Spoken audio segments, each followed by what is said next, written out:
या तू या मैं। काकुलरा, आप जो भी फैसला करेंगे मुझे मंजूर है काकुला।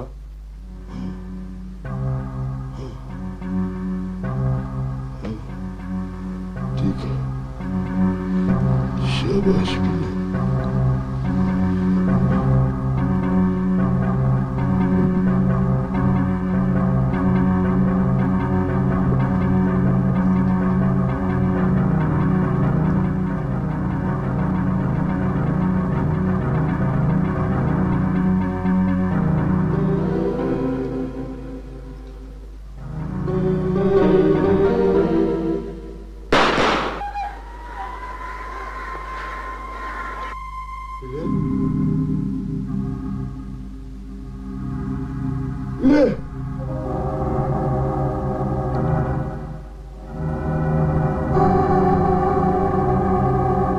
आप ऐसे जख्मी थे तो मुझे खबर तो की होती।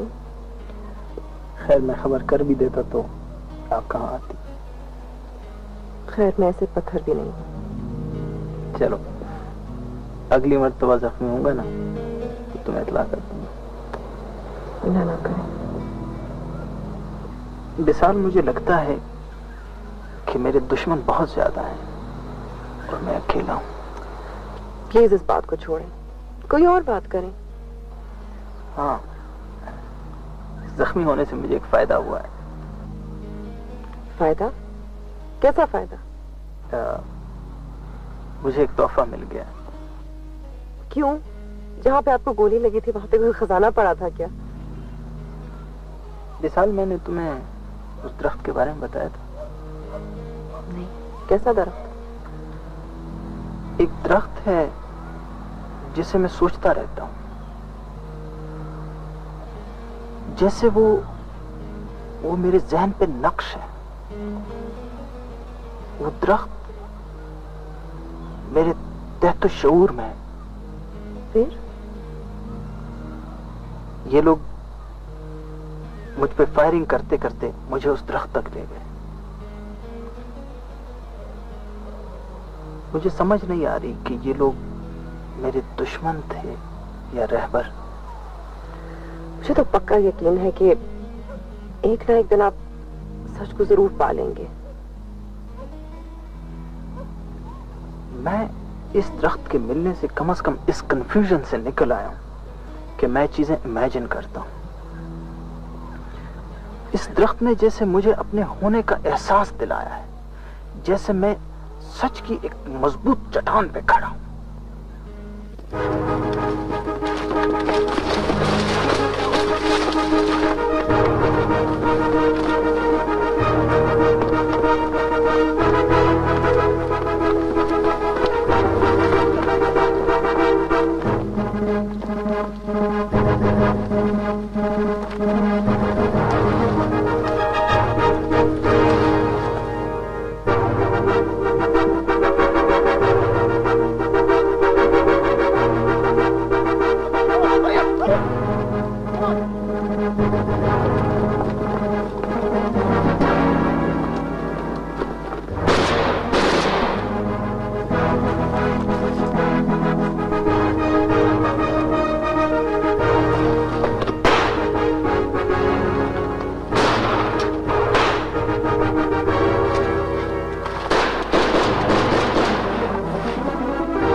इस दरख्त ने जैसे मुझे अपने होने का एहसास दिलाया है, जैसे मैं सच की एक मजबूत चट्टान पे खड़ा हूं।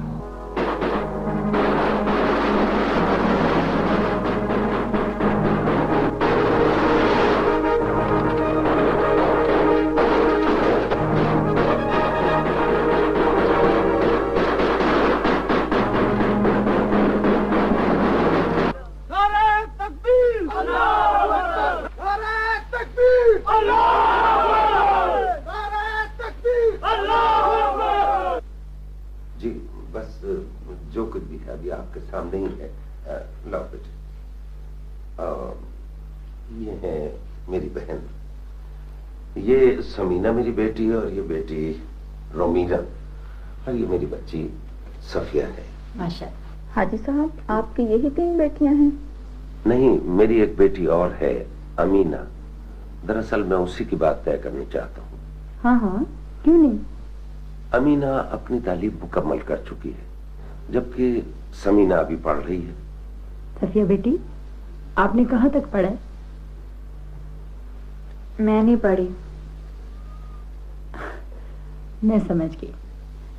हाजी साहब ने आपको सिर्फ दीनी तालीम दी है, और क्यों ना देते, आखिर आप बेटी किसकी हैं? बहन, मेरा ख्याल है अमीना को बुलवा लें। ठीक है, जाओ सफिया, बहन को ले आओ। आप लोग लेना कुछ, आप ले बिस्किट बहन। लेना बहन। शुक्रिया भाई साहब, हम लोग घर से चाय पी कर आए थे। बहन आप कुछ तो लीजिए, आप ऐसे बैठे लीजिए ना बहन जी, चाय। शाबाश बेटी।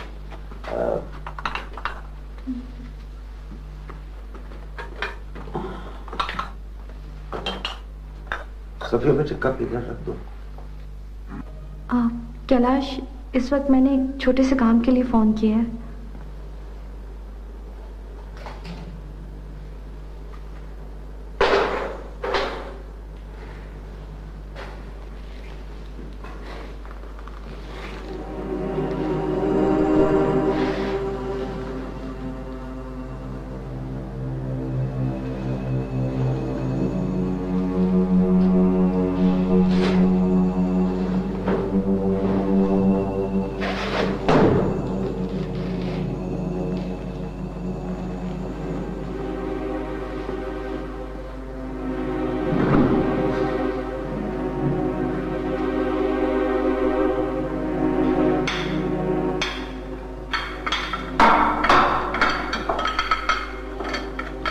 तुम्हारे हाथ क्यों कांप रहे हैं?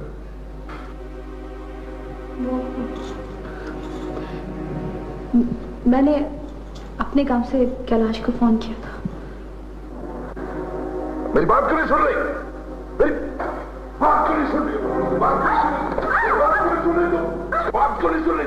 मेरी बात क्यों नहीं सुन रही?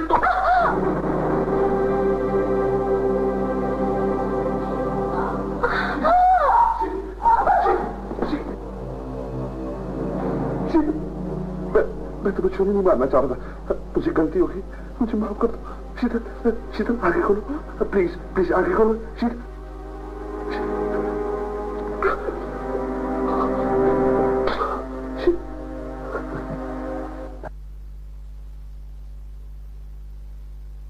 और अपने खामिन की आंख का तारा होगी। जब उसका खामिन उसको समझ लेगा तो वो सफिया की दर्द भरी कहानी भी समझ लेगा।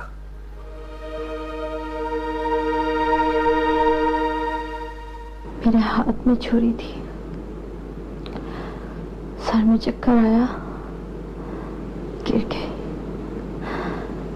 कमर में शदीद ठेस उठी, होश आया तो हॉस्पिटल में थी। आपका अपने शोहर के साथ कभी कोई झगड़ा तो नहीं हुआ था? नहीं। सुना है आपका शोहर आपको तंग करता है? जी नहीं। आप किसी का नाम लेना चाहती हैं?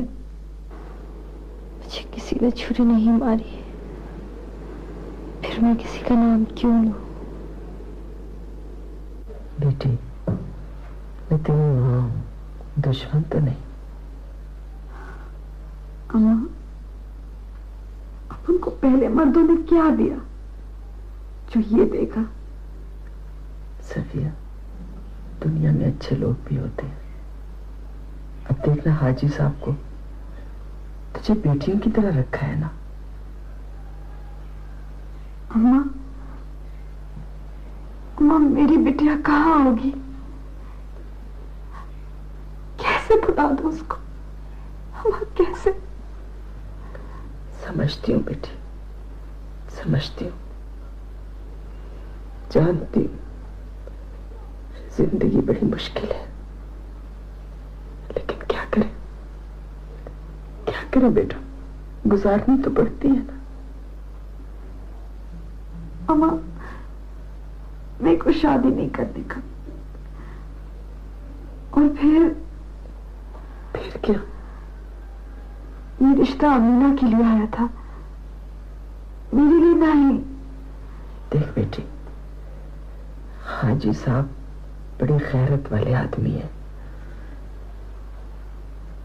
वो बेटी, वो चाहते हैं कि अगर तू ये रिश्ता मंजूर कर लेगी तो उनकी लाज रह जाएगी। मगर अम्मा, मैं देख बेटी, हाजी साहब हमारे मोहसिन हैं।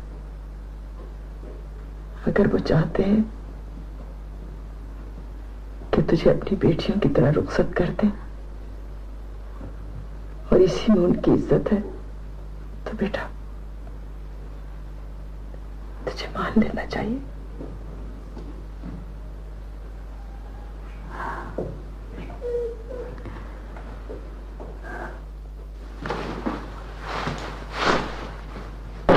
कैलाश, जी अम्मी।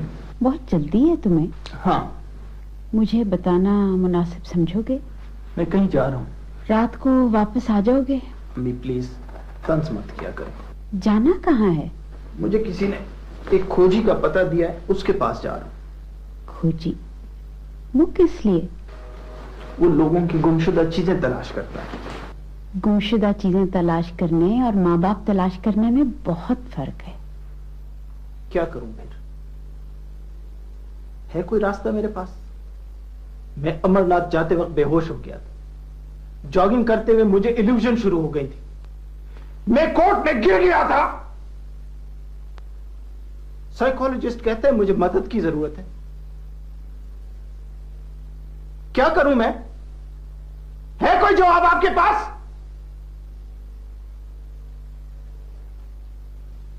सफिया के अब्बा, आज तुम होते तो देखते, तुम्हारा हुरैरा बहुत बड़ा वकील बन गया है। सफिया की शादी हो गई है, वो अपने घर में बहुत खुश है। हाजी साहब की सूरत में मुझे बहुत ही शफीक बाप या बड़ा भाई मिल गया है। सख्तियों का दौर खत्म हो गया है सफिया के अब्बा। मुश्किलें सारी खत्म हो गई हैं। ऐसा लगता है रात गुजर गई है, अब सुबह होने वाली है।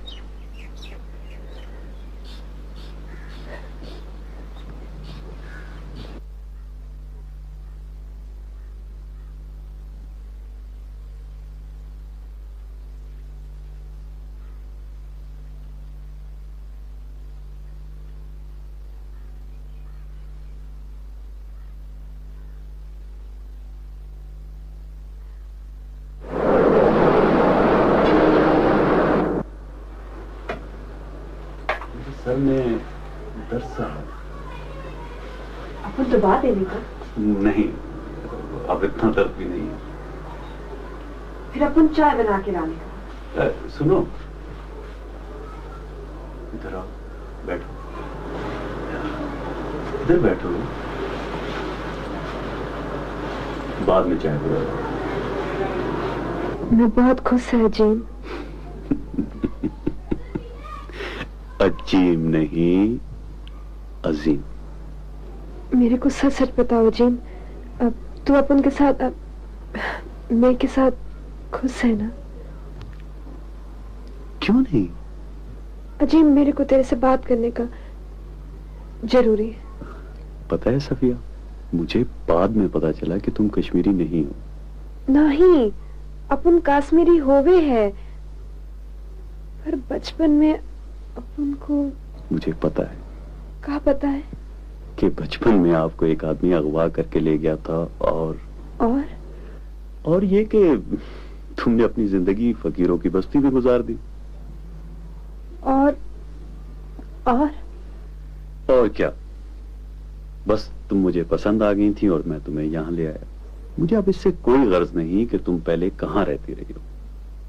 बस एक काम करो, अब तुम कश्मीरी सीख लो। पर अजीम। अच्छा, अब तुम जाओ और अच्छी सी चाय बना कर लाओ, मगर मुंबई वाली नहीं, कश्मीरी चाय बना लोगी ना?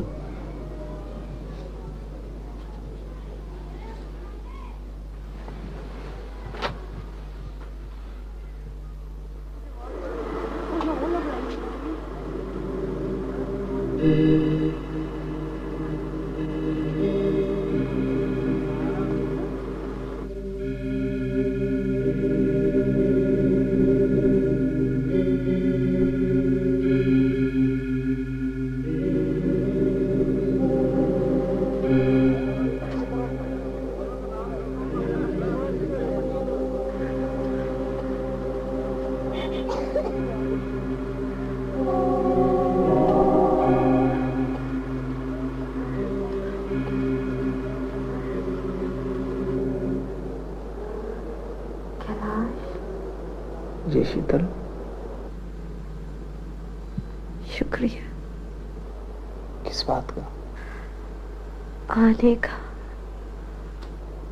कैसी बातें कर रही हो शीतल? नहीं कैलाश, क्या पता चलता है?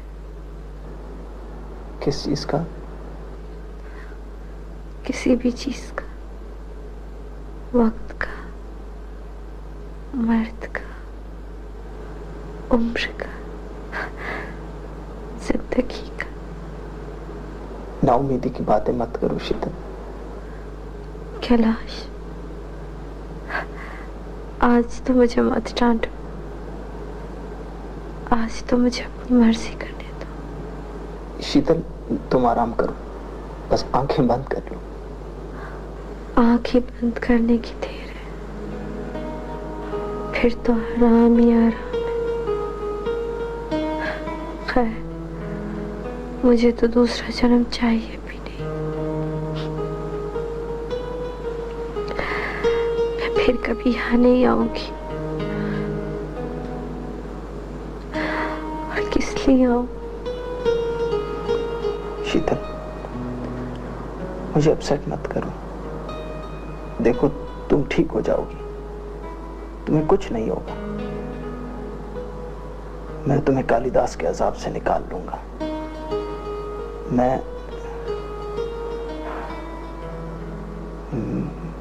मैं तुम्हारे साथ। प्लीज बोलो कैलाश। मैं तुम्हारे साथ शादी कर लोगे? हाँ। सच? हाँ। कब? जब तुम ठीक हो जाओगी।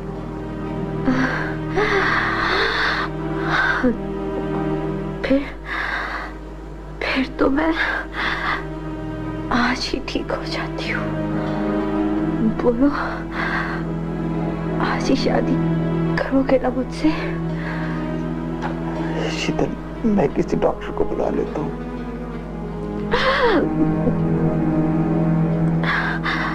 प्लीज कैलाश, अगर आज हम दोनों के बीच कोई आया तो मैं तुम्हें कभी माफ नहीं करूंगी। शीतल, तुम्हारी तबीयत बहुत खराब है। नहीं, वो बात करो शादी वाली। कैलाश, तुमने मुझे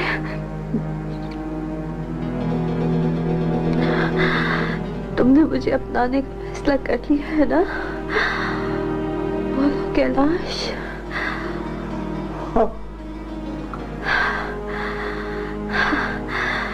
ऐसे थोड़ी हाँ करते हैं।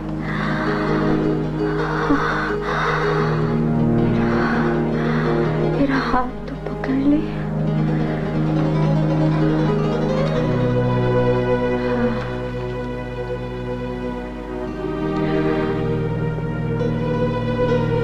तुम मेरे हो ना? हाँ?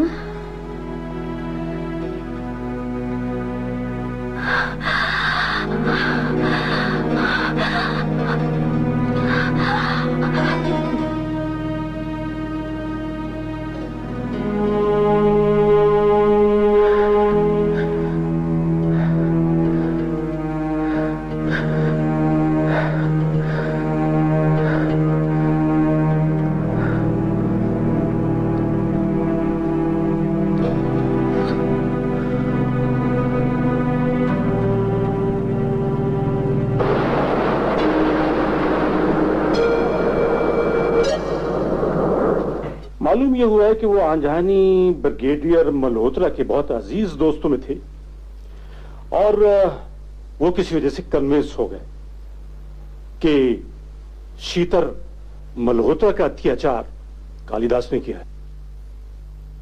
ये सब उसी बैरिस्टर का किया धरा है sir. Barrister Kailash Agarwal? Yes sir.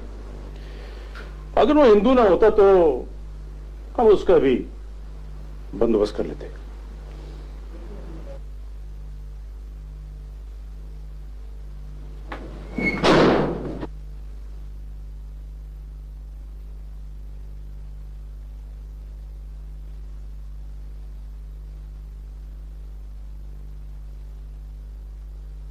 क्या बात है अजीम?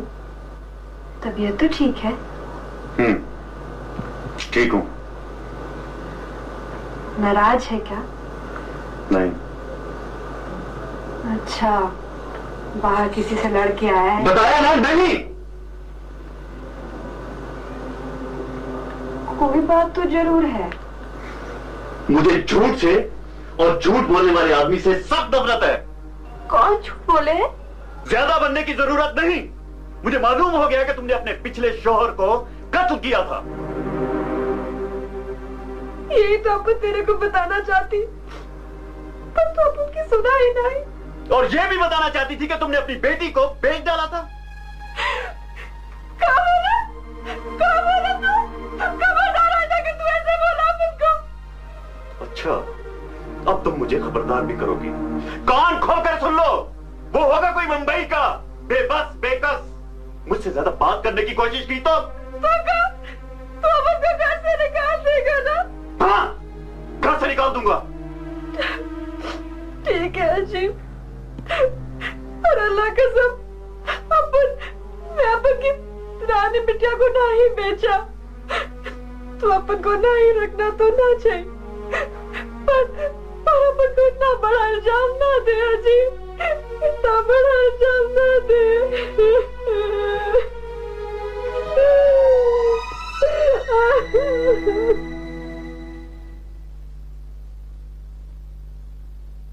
Your honour, Mrs Sheetal Malhotra शाम 5 बजे जख्मी हुई और 5:45 पर वो हॉस्पिटल में थी।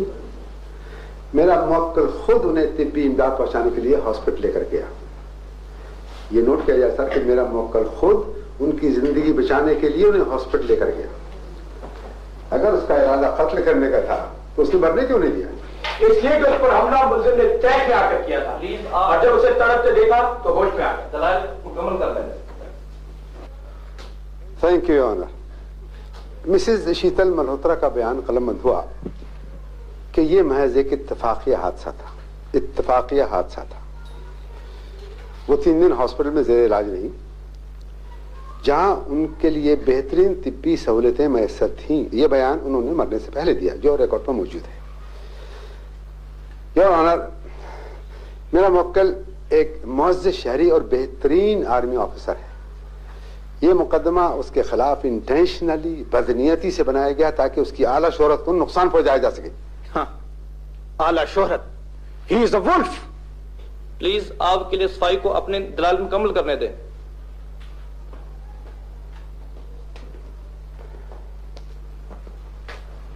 योर ऑनर, इस वाकये का कोई ऐनी शाहिद मौजूद नहीं और ना ही पुलिस आला कत्ल बरामद कर सकी है।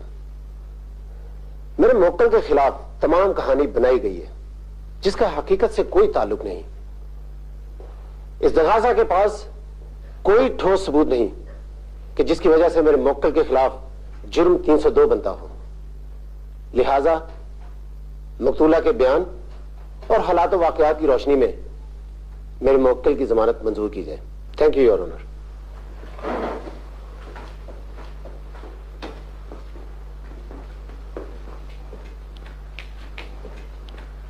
जज साहब, मुल्जिम इससे पहले भी अपनी मकतूला बीवी पर हमला आवर हो चुका है, जिससे वो जख्मी भी हुई थी और हॉस्पिटलाइज भी हो चुकी हैं।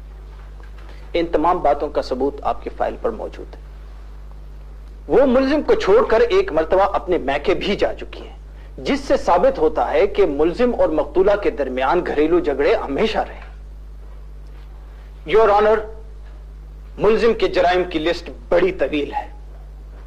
ये दीगर इंसानों पर भी कातलाना हमले कर चुके हैं, जिसका एक ऐनी शाहिद मैं खुद हूं। सर, 12 अप्रैल 1998 को कर्फ्यू के दौरान मुल्जिम ने एक गैर मुसल्लह शख्स को कत्ल किया, जिसके लिए मैंने प्रेस कॉन्फ्रेंस का ऐलान किया, जिसकी कटिंग आपके इस फाइल में मौजूद है। लेकिन प्रेस कॉन्फ्रेंस से एक दिन कबल मुझे आर्मी ने अरेस्ट किया और मुझे कर्नल साहब के सामने पेश किया। कर्नल साहब ने मुझे ऐसी धमकी दी जिसकी वजह से मुझे प्रेस कॉन्फ्रेंस मुअख्खर करना पड़ा। Thank you very much sir.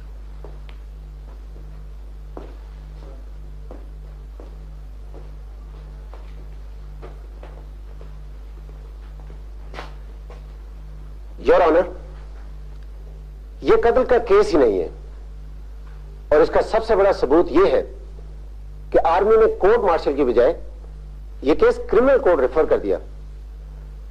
आपको मालूम है कि आर्मी इस वक्त कश्मीर में कोई भी स्कैंडल अफोर्ड नहीं कर सकती। मेजर कालिदास आर्मी के बेहतरीन अफसरों में शुमार होते हैं और फिर भी आर्मी यह केस क्रिमिनल कोर्ट को देने पर रजामंद हो गई, इसलिए कि उनको यकीन है कि उनके अफसर के खिलाफ कुछ नहीं होगा, इसलिए कि इस केस में सिरे से कुछ है ही नहीं। That's all your honour.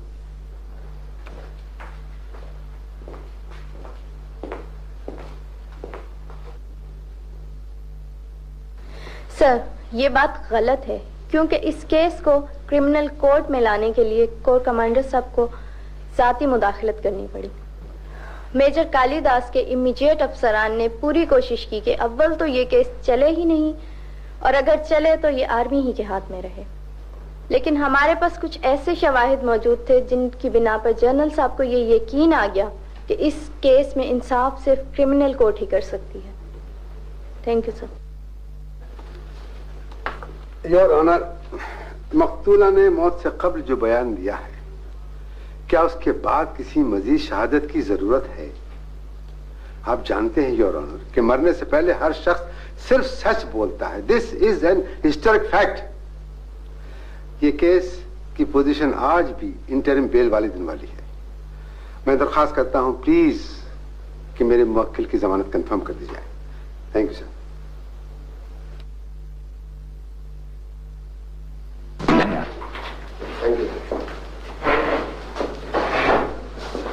Sir, dying declaration की बेसिस पे इस केस को कमजोर ना समझा जाए, इसलिए कि डाइंग डिक्लेरेशन ना तो अदालत में होती है और ना ही उस पे कोई जिरह की जाती है।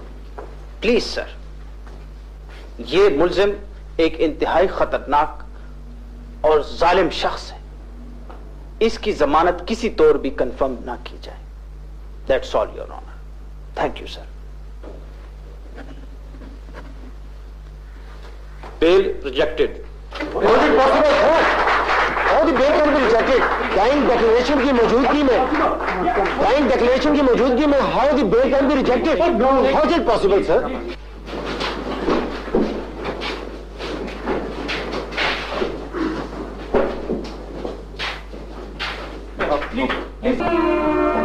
जिसे समझा शम्मा ने बेवफा वो चला के बात न जाए रे जाए।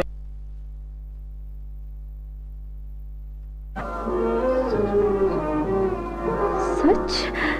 हद हो गई। यानी मकतूला की डाइंग डिक्लेरेशन मौजूद है और जज ने कालिदास की जमानत रिजेक्ट कर दी। सर मैं इसलिए कहता था कि जज कोई आर्मी का बंदा होना चाहिए। लेकिन हमारा ख्याल था कि जज चाहे कश्मीरियों का कितना ही हिमायती क्यों ना हो, डाइंग डिक्लेरेशन पर आंखें बंद नहीं करेगा। सर अब एक ही हरबा है कि जज बदल दिया जाए। मैंने जनरल साहब से कहा है कि वो कोर कमांडर साहब से बात कर ले। ऐसा ही थोड़ा होगा। सिर्फ बात करने से कुछ नहीं होगा सर। नहीं मैं कर रहा हूं, कुछ ना कुछ तो जरूर होगा। Please sir. आप ना जाए। फिर क्या करें? अब उनको ना ही मालूम। याद रखो सफिया, किसी की इज्जत और खिदमत करने से इंसान के अंदर का शैतान कमजोर और इंसान मजबूत होता है। दूसरों की इज्जत और खिदमत में ही अपनी तकमील होती है। तकब्बुर टूट जाता है, तकब्बुर खात्मा मिल जाता है बेटे।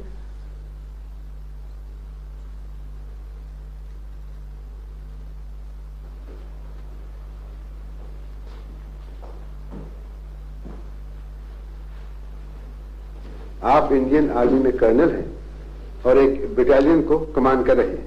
जी हाँ। क्या आपके पास ये साहब Kailash Agarwal law and order की कोई शिकायत करने आए थे? जी नहीं। क्या ये सच है कि आपने कैलाश अग्रवाल की शिकायत अनसुनी कर दी? जी नहीं। क्या आर्मी ने कभी कैलाश अग्रवाल को अरेस्ट किया? हकीकत यह है कि इन साहब को जिंदगी में पहली मर्तबा मैंने इसी कोर्ट में देखा है। क्या आपने कैलाश अग्रवाल की प्रेस कॉन्फ्रेंस के बारे में अखबार में कुछ पढ़ा था? देखें जी, आए रोज अखबार में किसी न किसी प्रेस कॉन्फ्रेंस के बारे में लिखा होता है, लेकिन हमारे पास इतना टाइम कहां कि हम इन चीजों को देखें। Thank you sir.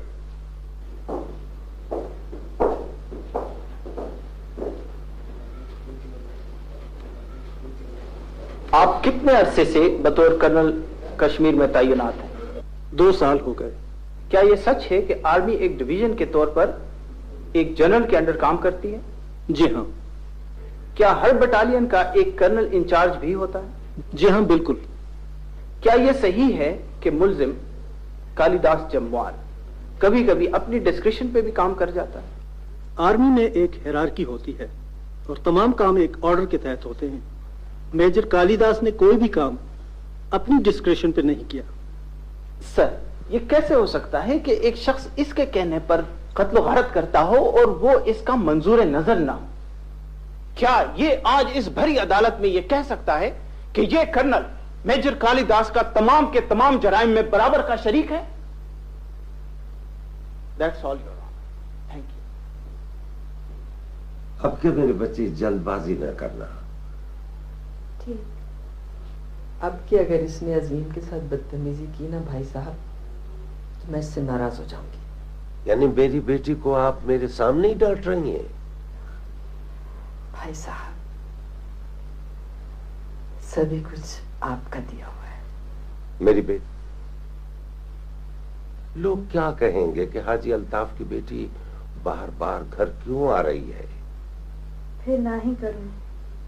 अल्लाह आपको खुश रखे बेटा। चलो बच्चे, देर हो रही। जा मेरी प्यारी बेटी, अल्लाह करे तू जब भी यहाँ आए खुशी खुशी आए, खुशी खुशी आए। या अल्लाह से आबाद, या अल्लाह इस बच्चे को खुशियां दे, या अल्लाह से आबाद। आपने इन साहब को कभी देखा? जी हाँ। कहाँ देखा? मैं आगरा में इंस्पेक्टर पुलिस हूँ। ये मेरे पास एक मर्तबा आए थे। किस लिए? इन्होंने कहा था कि स्टेडियम में कत्ल हुआ है और वहां पर एक लाश पड़ी है। तो आपने क्या किया? मैं कुछ सिपाहियों को लेकर मौका पर गया। वहां क्या देखा?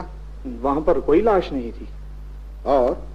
और इन्होंने कहा था कि एक शख्स ने इनके मुंह पर खून मारा है। तो इसके मुंह पर खून कैसा था?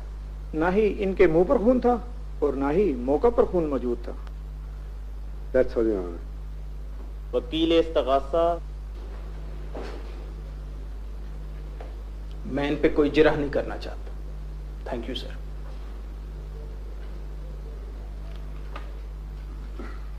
जनाबे वाला, जैसा कि शुरू दिन से ही जाहिर था, मेरे मुवक्किल कालिदास के खिलाफ जुर्म का ये मुकदमा सिरे से बनता ही नहीं था, बल्कि मेरे मुवक्किल को आर्मी ऑफिसर होने, शीतल मल्होत्रा का शौहर होने की वजह से वकील इस्तगासा जो मकतूला के इश्क के चक्कर में थे, शादी करनी चाहते थे, नाकामी की सूरत में मेरे मुवक्किल के दुश्मन बन गए। और इसी जाती अनाद की वजह से महज एक हादसाती वाक़े को बुनियाद बनाकर और अपनी वकालत चमकाने की खातिर मेरे मुवक्किल को एक ऐसे मुकदमे में मुलव्वस कर दिया गया जो सरासर झूठा और इल्यूजन्स की बुनियाद पर था।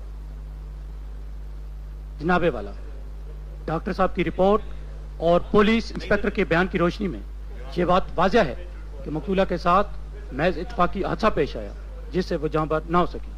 डॉक्टर साहब की रिपोर्ट से वाज़ह है कि मकतूला को जो जख्म आया था वो 4 इंच गहरा था, जबकि इत्तेफाकी तौर पर ऐसा जख्म कमर पर लग ही नहीं सकता। और फिर बकौले वकील सफाई उस रोज मकतूला के हाथ में फ्रूट काटने वाली घरेलू छुरी थी।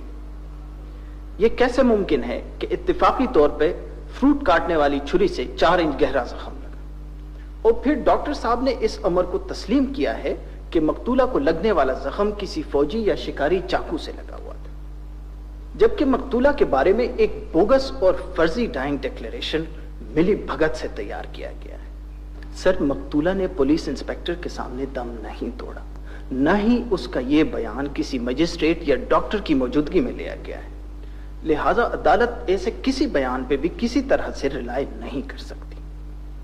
सर, मुलजिम पर तमाम तर जुर्म साबित हो चुका है और इंसाफ के तकाजों को पूरा करते हुए उसको कड़ी से कड़ी सजा यानी सजाए मौत दी जाए, ताकि आइंदा कोई कालिदास किसी शीतल मल्होत्रा का इस्तेहसाल न कर सके और आइंदा कोई शख्स ऐसा घिनौना जुर्म करने की जुर्रत न कर सके।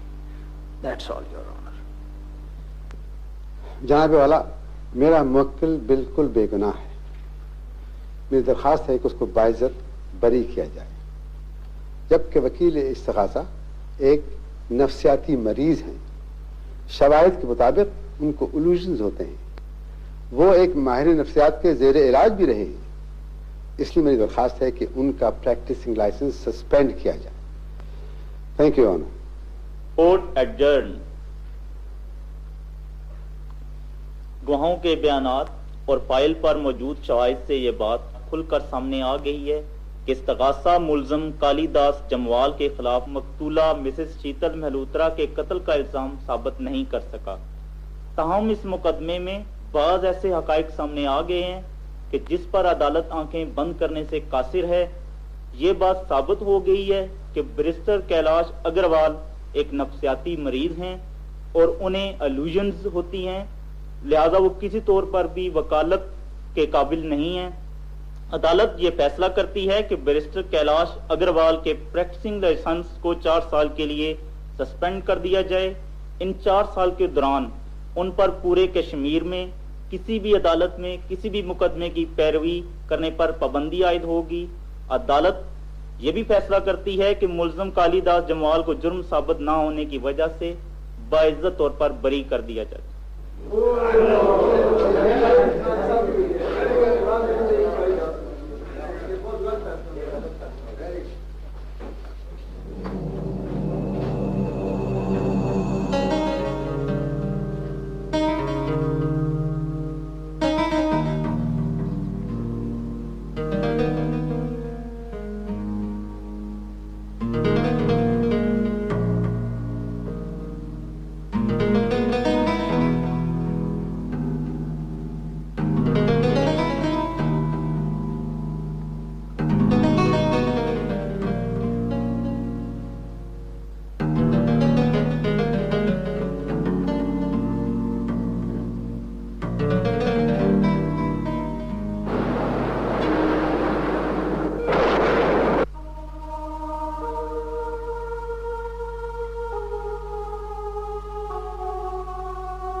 करेंगे? अपना नाम बताओ।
मेरा बेटे दूर मत जाना। बाबा ये क्या, इतने सारे परिंदे कहाँ जा रहे हैं? बेटे ये अपने घोंसलों में जा रहे हैं।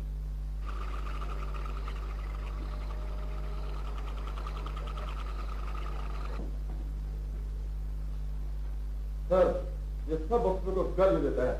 ओए, अफसरों को गालियां देते हो? तुम्हें पता है मैं तुम्हारा कोर्ट मार्शल कर दूंगा। जो मर्जी कर लेना, मैंने और फौज की नौकरी नहीं करनी। तुम समझते हो मैं तुम्हें इतनी आसानी से जाने दूंगा? मैं तुम्हें इबरत बना दूंगा, समझे? मैंने तुम्हें 3 साल के लिए अंदर न कर दिया तो मैं तुम्हारा बेटा और तुम मेरे बाप, दे दो इसे, दफा दो मेरी नजरों के सामने से।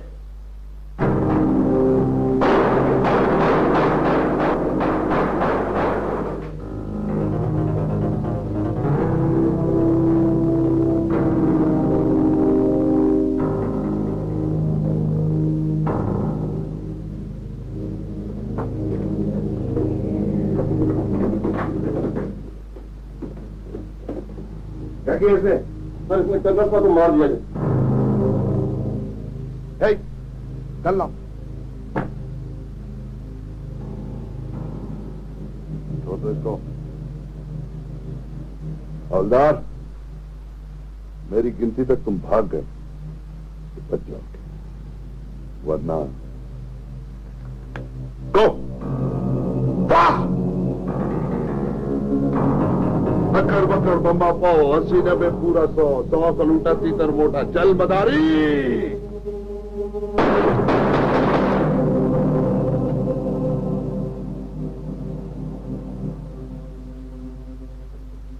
पैसा खोटा। लेकिन सर वो वजीर पैकेजी वो कर्नल साहब से बात करना चाहता। सूबेदार लेके गया, उसने गार्ड से बंदूक छीनी, 3 अफसरों को मार दिया, बाद में उसने अपने आप को गोली मारी। सर नो सर, छुट्टी का कोई मसला नहीं sir. Right sir, welcome sir, thank you.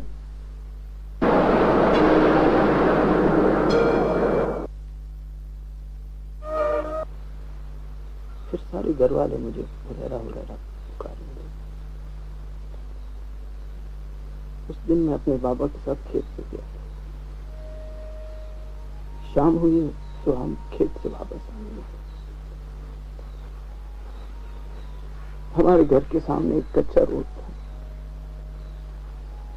Road की दूसरी तरफ मेरी अम्मी हमारा इंतजार कर रही थी। मैंने अम्मी को देखा तो मैं अम्मी की तरफ दौड़ पड़ा।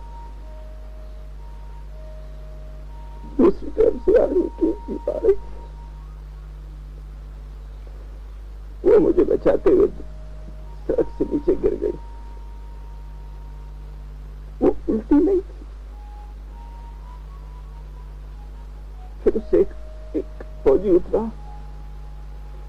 उसने मेरे बाबा को गुस्से करने शुरू कर दी।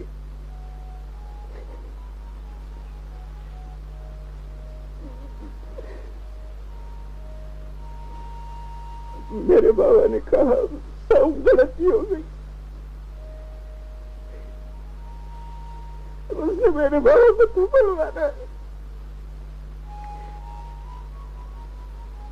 मैंने देखा कि उसने मेरे बाबा को थप्पड़ मारा तो मैंने जाके उसके पांव पे काटा।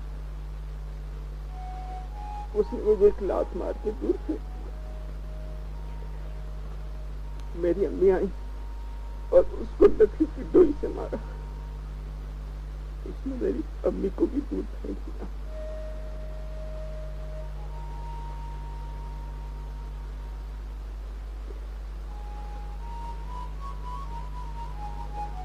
मेरे बाबा ने ये देखा तो उस फौजी के साथ लड़ पड़ा। वो ज्यादा थी और मेरे बाबा अकेले थे। उसको जीप पर उठा के ले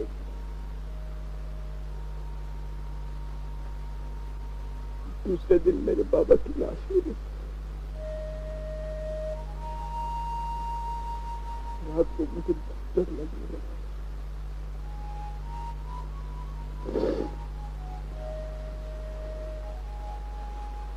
कुछ दिनों बाद हमारे घर पे कुछ लोगों ने डाका डाला। उस रात मुझे प्यास लगी हुई थी और मैं दिल्ली में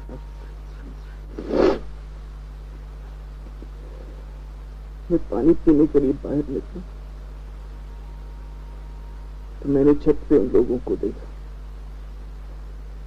मैं डर के मारे तंदूर में छुप गया। लोग हमारे घर के अंदर आए और सारे मर्दों को मार गए। मेरे दादा को भी मारा, मेरे चचा को भी मारा, इन बच्चों को भी नहीं छोड़ा।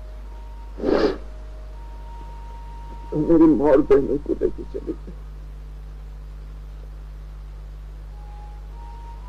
दूसरे दिन मुझे भूख लगी तो मैं रोटी लेने के लिए तंदूर से बाहर निकला। रोटी मुझे मिल गई मगर मैं खा नहीं सका। वो रोटी मैं सारा दिन अपने हाथ में लेके बैठा था।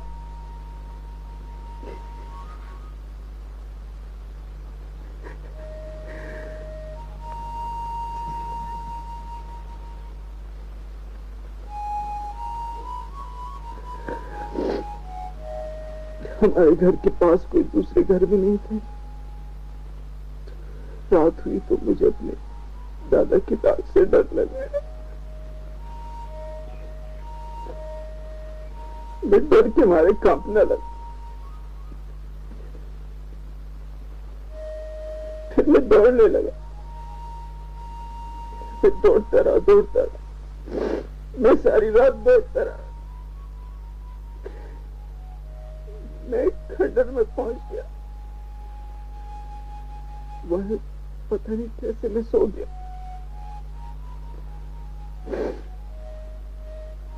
दूसरे दिन आगरे से आए हुए एक बेऔलाद जोड़े को मिलाना।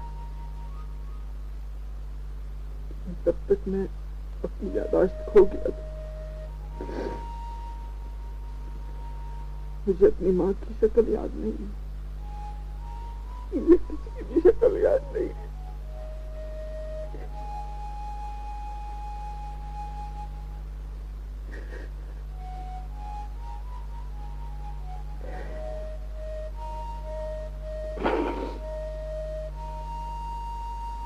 कहां से लाऊंगा उनको?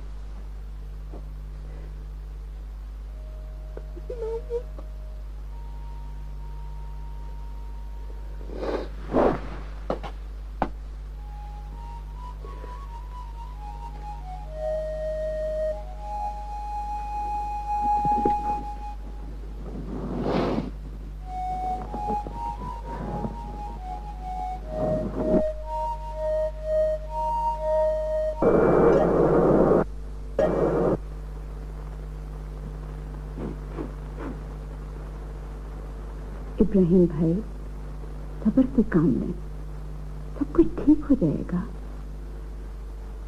बस मैं किसी तरह अपने बच्चों के पास जाना चाहता हूँ। मैं आर्मी में किसी से पता कर लेता हूँ कि आखिर उनके इरादे क्या है।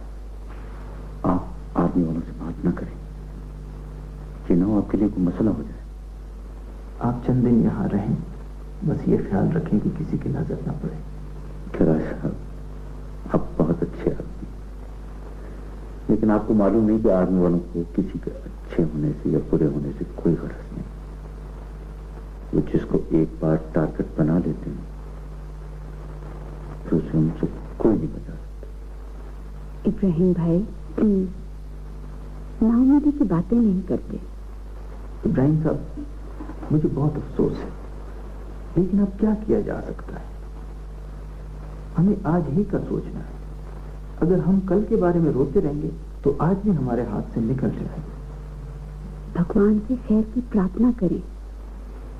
मैं यहाँ ज्यादा तो नहीं रुक सकता। आर्मी वाले मेरे पीछे पहुंच जाएंगे। यहाँ मेरे होते हुए आपको कुछ नहीं होगा, ये मेरा वादा है।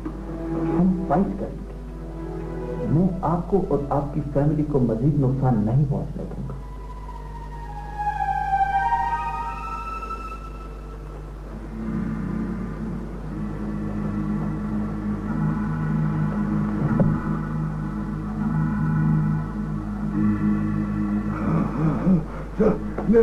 बुला ला।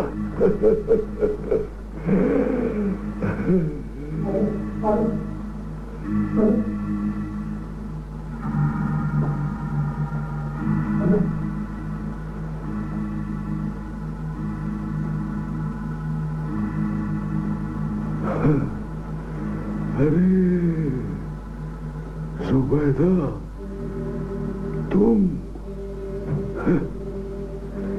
इतने सालों बाद। तुम यकीनन हैरान हो रहे काकू कि तुम्हारे हाथ की बिगड़ी औरत को तकदीर ने फिर से तुम्हारे सामने कैसे ला खड़ा किया। भाई जुबैदा, सच्ची बात तो ये है कि हमें पता था कि तुम अपनी बेटी को लेकर वापस कश्मीर आ चुकी हो, लेकिन हमने फैसला किया कि तुम्हें जीने दिया जाए। फिर उसके बाद तुम्हारा बेटा आ गया है। हमने फैसला किया कि उसे भी जीने दिया जाए। हाँ काकू, तुम्हारे तकब्बुर में और भी इजाफा हो गया है। अब तुम लोगों में जिंदगी और मौत भी बांटने लगे हो। तुम्हें खुदा से डर नहीं लगता?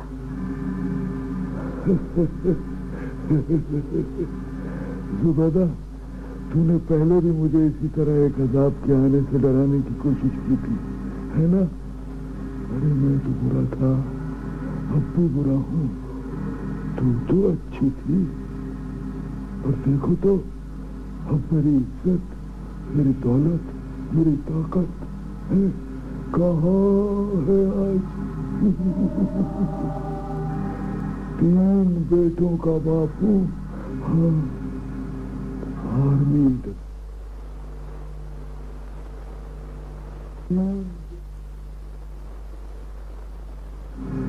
आर्मी डरती है मुझसे, अवाम डरते हैं, चीफ मिनिस्टर साहब डरते हैं मुझसे, हुकूमत डरती है। और मुजाहिदीन का तो मैंने सफाया कर दिया, मुझ पर तो कोई कहर नहीं टूटा ना। और तू अपने आप को देख, तेरी पाकीज़ा सोच ने तेरी जिंदगी को कितना करबनाक बना दिया है। अरे लोगों को इबरत मुझसे नहीं, तुझसे लेनी चाहिए, तुझसे। काकू, काश कि तुम अपने अंदर के इंसान की सड़ी हुई लाश को देख सकते, लेकिन ये सच है कि कभी कभी अंधा होना भी खुदा की नेमत होती है। रुबैदा, तू पहले की तरह अकल की बातें करती है। काको, तुम्हारे जुल्म की अफीर कब होगी? बखुदा जुबैदा, हम तुम्हारे बेटे से कोई दुश्मनी नहीं करना चाहते थे, हैं? लेकिन वो बराबर हमारे काम में दीवार बनता रहा। काकू, अगर मैं इतनी मजबूर इंसान ना होती जितनी कि आज हूं, तो मेरा शायद भी कभी तुम्हारे करीब चला न पड़ता। तुमने एक फरिश्ते को कैद कर रखा है, उसे जाने दो। लो, और सुनो, अरे हम तो खुद शैतान की कैद में हैं और ये कहती है कि हमने फरिश्ते को कैद। काकू, हाजी अल्ताफ को जाने दो, वो इंसान नहीं देवता है। अरे हमने उसे क्या कहना है? अरे वो तुम्हारे बेटे के बारे में हमें मालूमात दे और चला जाए। हाँ काकू लाला, मैं पहले भी तुम्हारी कैद में रह चुकी, अब भी मुझे रख लो और उस फरिश्ता से इंसान को छोड़ दो, उसे जाने दो। अरे भाई, जाओ जाओ, वो किसको, अपना फरिश्ते को कैद किया हुआ है, जाओ, जाने दो उसे, जाने दो। और अपना रुबैदा बेगम को कोई अच्छी सी जगह दो, है? और इनके आराम का खास ख्याल रखना है भाई। जाओ जाओ, हम ले जा, ले जा, जाओ जाओ जाओ जाओ।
ये है हाजी अल्ताफ।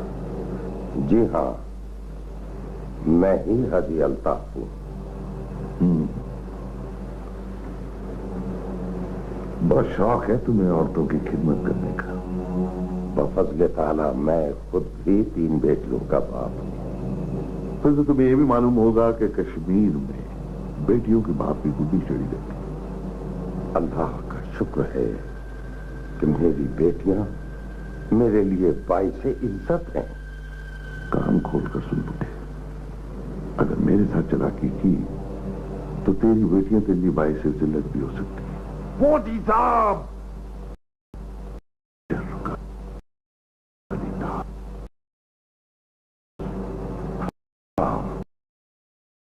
आप जो भी हैं, अभी मुझे तो ये भी नहीं पता कि ये फौजी बटन कौन कितने लगाता है।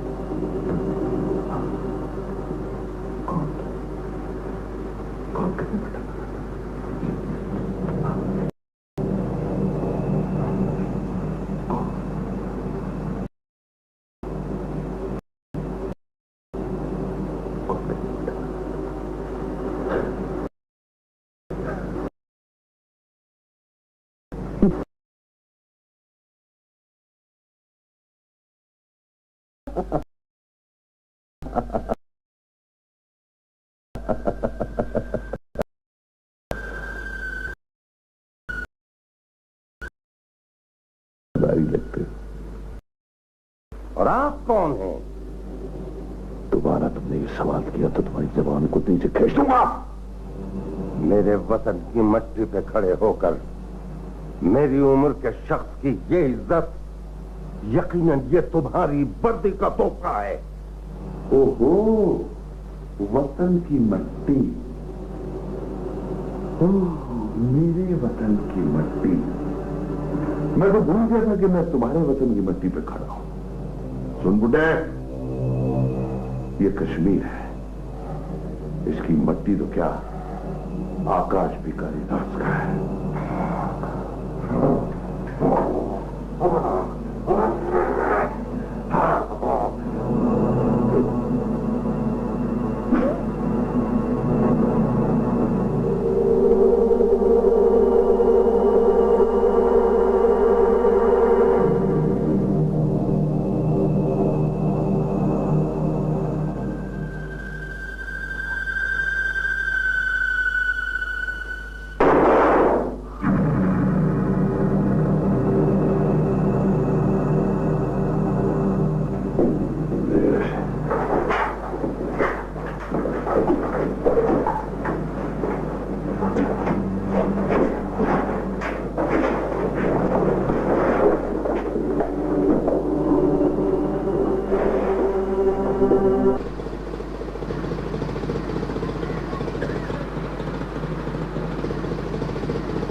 क्या बात है, आप क्यों छुप रहे हो? मेरे पीछे आर्मी मेरे पीछे लगी हुई है।